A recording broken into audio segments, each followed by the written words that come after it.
Сәлеметсіздер ме, балалар? Бүгінгі қазақ тіл сабағына қош келдіңдер. Бөлім тақырыбы ғарышқа саяхат. Сабақтың тақырыбы өткен шақ. Бүгінгі сабақта білетін боласыңдар. Етістікті өткен шақта қолдана аласың, мәтіннің қатесін тауып, түзетіп жаза аласың. Күндеріңе сәттілік тілеймін. Алдыңғы білімді еске түсірейік. Етістіктің шақтары нешеге бөлінеді? Дұрыс айтасыңдар. Етістік іс-әрекеттің жүзеге асу мезгілін, яғни уақытын білдіреді. Соған орай 3 шаққа бөлінеді. Осы шақ, өткен шақ, келер шақ.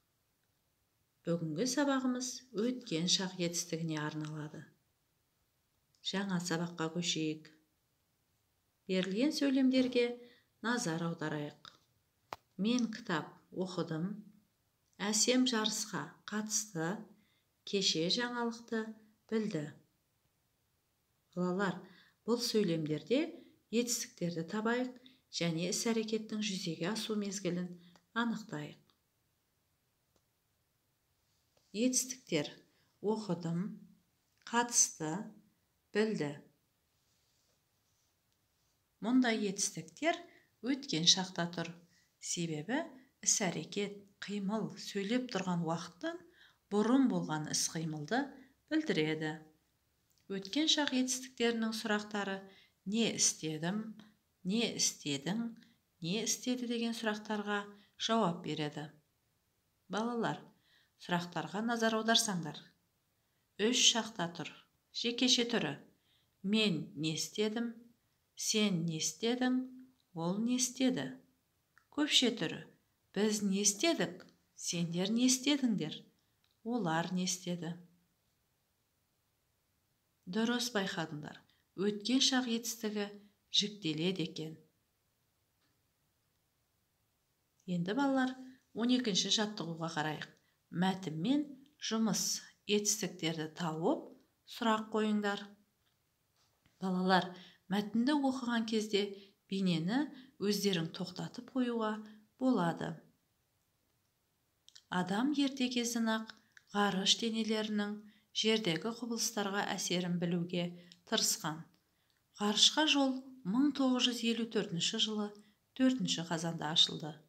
Бұл күні бұрынғы Кеңес одағында жердің жасанды серігі ұшырылды.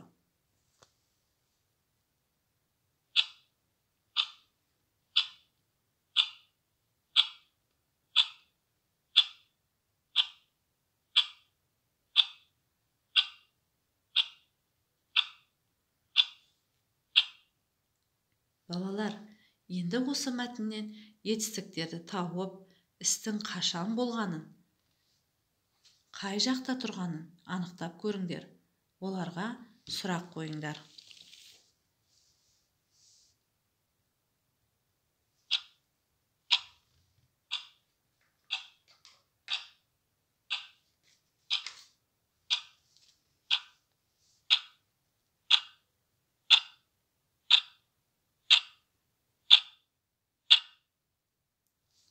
Олай болса, балалар, өзімізді тексеріп көрейік.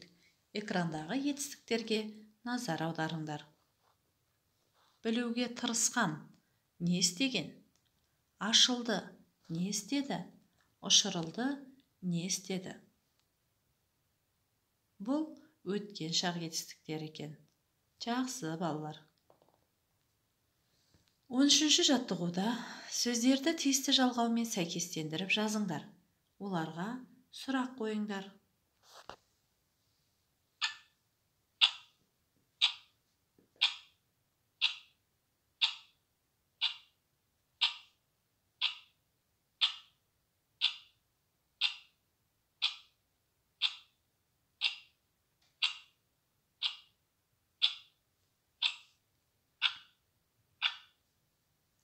Ендеше балалар, өз жауабымызды тексеріп көрейік. Мен биледім, сен биледің, сіз биледіңіз, ол биледі. Біз биледік, сендер биледіңдер, сіздер биледіңіздер, олар биледі. Жақсы. 15-ші жаттығуға мәтіннің қатесін түзеп жаз, етістіктерді тауып, қай шақта тұрғанын айт. Төмендегі дескрипторға сүйеніп тексереміз. Ал енді балалар қатесін тауып көріңдер.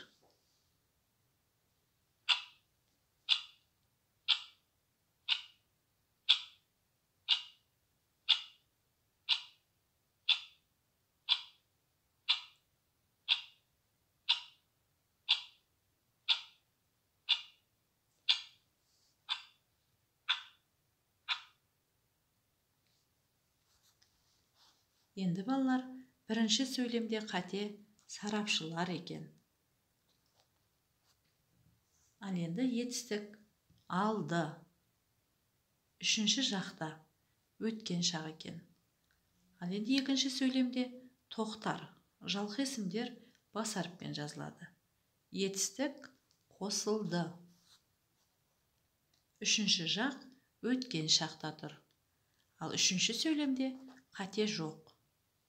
Егер сендер орындаған тапсырма дұрыс болса, жарайсыңдар. 17-ші жаттығу Вен диаграммасын қолданып, бірлесе орындап көрейік. Диаграмманың осы шақ, өткен шақ, етістіктері бар сөйлемдер жазамыз.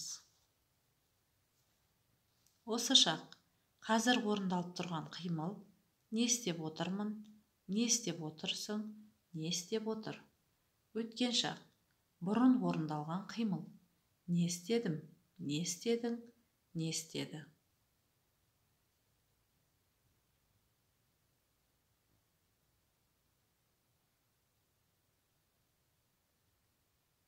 Тапсырманы ойдағыдай орындады деген сенімдемін.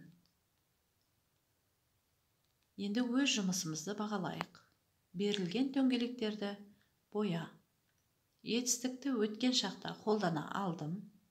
Мәтіннің қатесін тауып түзетіп жаза алдым. Берілген тақырып бойынша ой қорыту жасай алдым. Сабақта белсенділік танытқандарыңыз үшін рахмет. Сау болыңдар.